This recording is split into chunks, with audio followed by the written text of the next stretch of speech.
The anatomy of a Java console application typically includes several key components that work together to create a functional program. In this video, we're going to look at a very basic Java console program. This is the type of application that runs inside your console. On Windows, this is the console window. On Mac, for example, this will be your CMD or text console applications. So this is the type of software application that runs in that type of console. And for introduction Java, we are asking students to create console applications from the very start. So this is an example of a Hello World console application written in Java. Let's quickly take a look.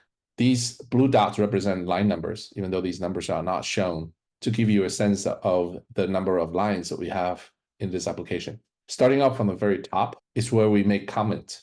These are commentaries written by developers. These are not required, but it makes your code a lot more readable so people know what's going on.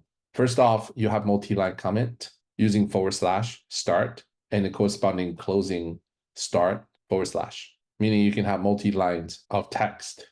Alternatively, you could have used 2 /. This will be the single line comment, as you see here. So these are very basic stuff that you'll come across in all kinds of Java applications.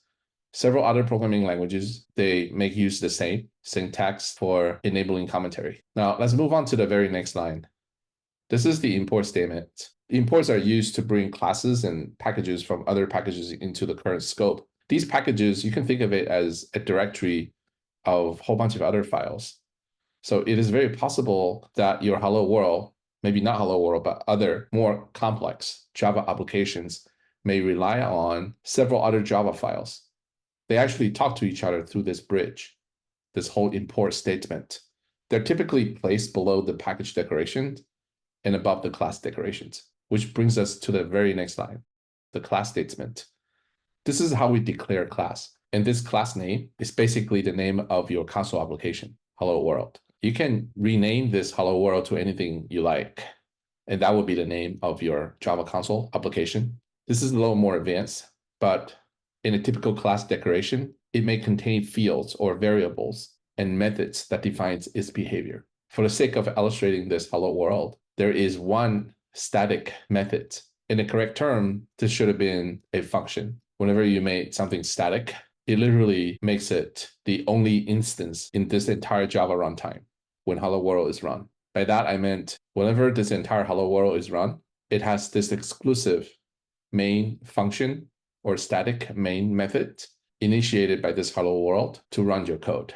You can also think of this main function, and a lot of times people call it main method, which is not correct. Method means this is of class, but since this is a static, which means there's only one instance of it in the entire runtime, sometimes people call this a main function, which is a special method within a main class that serves as the entry point for the program. That's right, point of entry to system console. It takes several parameters. In this case, we're not passing in anything. Later on, we'll look at how function works. But just keep in mind of these curly braces. These curly braces create what's called scope. In the context of this entire class, where you have these curly braces represent class scope. So whatever is inside of this entire block, inside of this pair of curly braces underneath a class declaration, is what we call class scope. Inside of this public main function or main method is what we call a functional scope. So inside this functional scope, inside the point of entry, we have system out print line. This is pronounced print line. It enables the printing of Hello World as a string to the console, period. This ln introduces a line break. So not only do we print Hello World, it creates a line break so that your cursor at the end of the printing goes to the next line. If you don't have this ln at the end, it simply prints Hello World, and then your cursor sits immediately right after letter D. That would be the only difference between system out print versus system out print line.